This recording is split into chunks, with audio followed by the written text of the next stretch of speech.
Hi guys, Scott here from Outlaw Garage. We are out in the 911 SC today. We've had some problems with emissions. It hasn't really been, I guess technically it's not been running on all cylinders. So we've brought it down to Zuffenhaus today. We're going to get an emissions test on it. It is just sat over there. We might do a few tweaks on it. We're then going to take it for about 300 kilometer run and we're going to bring it back and we're going to see if driving your car actually makes it run a little bit better. Fingers crossed, we have a good day. So we've done about, I don't know, it's about 18 kilometers. It's got a little bit of a hiccup. Yeah, I can hear it. It's when you first start it. Yep. Yeah, because that's high, isn't it? That's 600 high, yeah. and something. That should be, you want that number to be as low as possible all the time. Because below 400, it wants to be 100-ish, doesn't it? Yeah, I'll look on a turbo, it'll be around 100. Sometimes on a fresh engine, an NA engine, it'll be around 100. Yeah. But that's up there, so that's just an indication that it's not burning the fuel properly. No, because it smells rich. Yeah. It does. And what I find... It's actually rich on this number here too. Yeah. So that's the CO content, right, which that's the number you sort of go off when you set something up. Yeah. The figures will be sort of in between 2 and 4%. That'll be factory recommendation. Okay. So it's running rich there because it's at the 4%. So it's up the top end of the scale. Yeah. So I guarantee you, if we drop that down, this number here will go up even further. Up even further? Yeah, it'll go up even further. Ah. Yeah. When I first started in the morning, on cold, it's really hard for it to hold its idle. Okay. Like when you come off the accelerator and you put the clutch in and go to stop, it's like it almost drops, it does drop down to 0 revs and it just cuts off. Okay. And then once the car gets a bit warmer, it'll kind of hold its revs a bit more. But it's almost like, depending on what angle you're at. Oh, the angle has an effect on it too. The angle has an effect. It makes hardly any difference. That made a difference. That one made a difference. So what you're doing when you do this, you're taking the fuel away. Yeah. Pulling the injectors out to clean it first, and we have noticed the injectors down there are all numbered. I don't know if we can pick that up very well. So somebody's had a little bit of a play around in it before. We've got a bit of cardboard to put our injectors in. We're going to clean them and give them a bit of a test before we go for a bit of a run today. But clearly, somebody's played with this before. Injectors out. Third one. It came out a little bit easy. I'm just a little bit.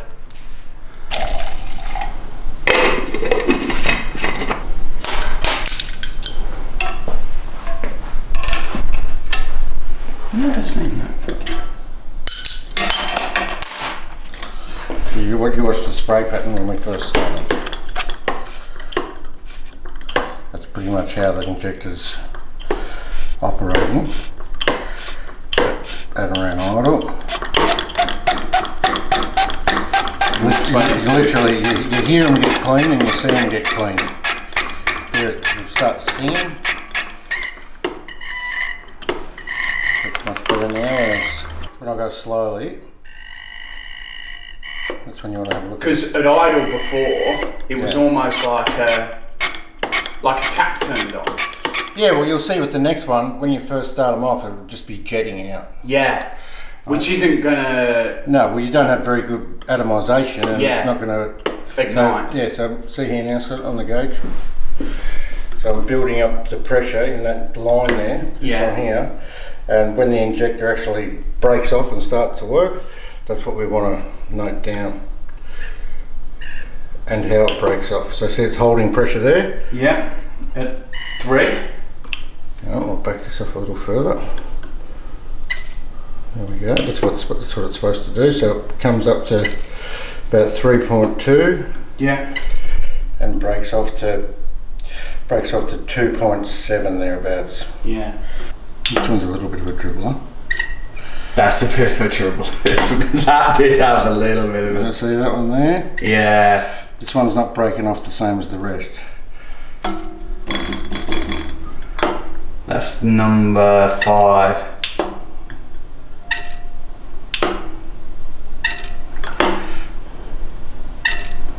It's gone good a bit. Clean the injectors. Let's hope that that comes out okay. So CO2, it was around the 4, it's now at 3.38, and hydrocarbons were at around 700-ish, and now we're at 540-ish. It does still sound, you can still hear it's not quite running right when you give it a bit of a rev, but it is running different. So that cleaning of the injectors has obviously made a massive difference. So just having a little bit more of a tweak, we've leaned it right up a bit. Got some data here. So it's the rest of the world car, so we're just checking that that is all okay. It is running a little bit lean now. CO2 is at 0.8, and it's still hydrocarbons at that, or I might get into the 460s. It takes a little while for the sniffer to work, because obviously it's got to go all the way through the lines, has to get all kind of settled. But there we go, it's at about 460 something. That timing light should have been strobing really hard then. Might be leads, mate. That's doing nothing. They are quite unusual looking leads, I might say. But we're charging 13.5 volts.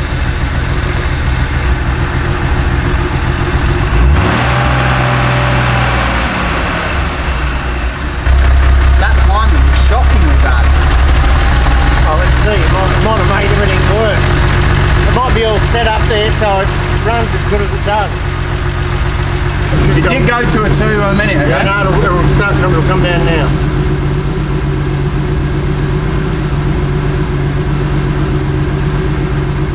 I'll pitch it up. I'll see if I can get it sitting around 2%. Well, here we go. We're off to Phillip Island in the SC. We've got about 120 kilometres still to go. We might be picking up some wispy air noises. We are in a Targa. The roof seems to be surprisingly good. We've got a bit of a noise from the quarter window here at the front. To be fair, we never actually had the roof on in Dubai when we had this car, so it doesn't surprise me that the roof is in really, really good condition. We got it back from suspension yesterday, so it now has coilovers, KW Club Sport coilovers. The ride is astronomically different. The suspension that we had in this was tired at best, so it just drives completely different. And I have to say, I'm loving being back in the SC. Genuinely really miss this car. There is some kind of plonker in front of us who's kind of weaving in and out. He's a bit of an idiot. Anyway, we've really missed this car. Goes without saying, the driving experience in this compared to the 356 and our 930 is completely different. But I've missed that 3 litre sound and the pull from the engine. I know the SC doesn't really get the prestige with the Porsche aficionados as other 911s do, but I've really missed this car, and we're going to have a great day out. We're going to get some fish and chips while we're down at Phillip Island. Obviously the car is running a little bit better than when we first got it to Zuffenhaus, because we've cleaned the injectors and the timing was completely out on the car. But we're going to run it, have a great day out, run it back, see how she is, and I think we're going to have a belter. So really enjoyed this today. This is the first 911 that I have ever owned. So a bit of a throwback today, and really enjoyed getting it out on the road. You can rev it out a lot more than the 930 and not feel like you're taking your life in your own hands, in all honesty. And it's just been really good to drive. We have been able to rev it out a little bit just to be able to see if we can clear its throat a little bit more, but I think the injector cleaning and a bit of tuning has gone really well on it today. I'm going to be interested to see how it runs and what the emissions test results are like. Now, to be honest, this is a little bit of a surprise, because normally these videos don't go particularly well for us, but we're chuffed to bits with how the SC is going at the moment. Suspension is great, on rails. Only bad thing I think we've mentioned before is that we probably want to do this suspension upgrade on the 930. It's going really well, so fingers crossed the rest of the day continues like this. This being a triple white SC Targa.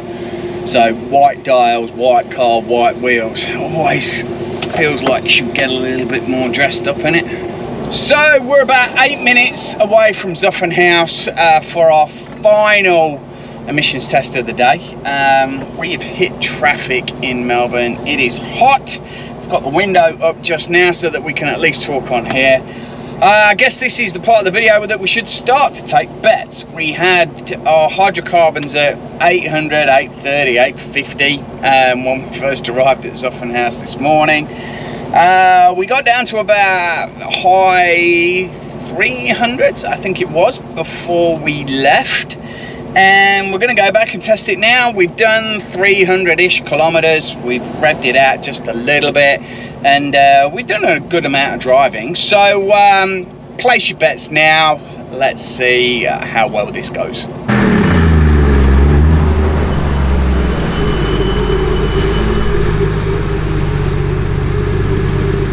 What do you reckon? Stiff, innit?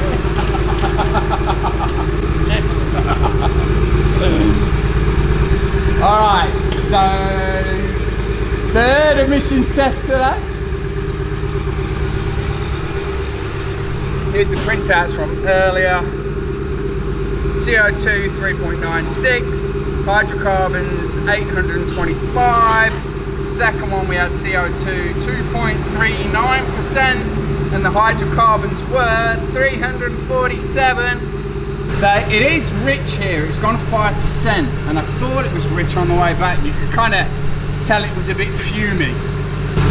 So here we're at about 2.2, and hydrocarbons are about 280 something, 282. Yeah. So there we go. I think we got, what did we get? 3% CO2, and then hydrocarbons we got 300-ish? 300. So we might change the plugs and do some other stuff. Alright, so just before we leave Zuffenhaus, we are going to adjust the clutch cable and the handbrake cable a little bit. There we go, there's the exhaust, but in there is our KWs. Look at those.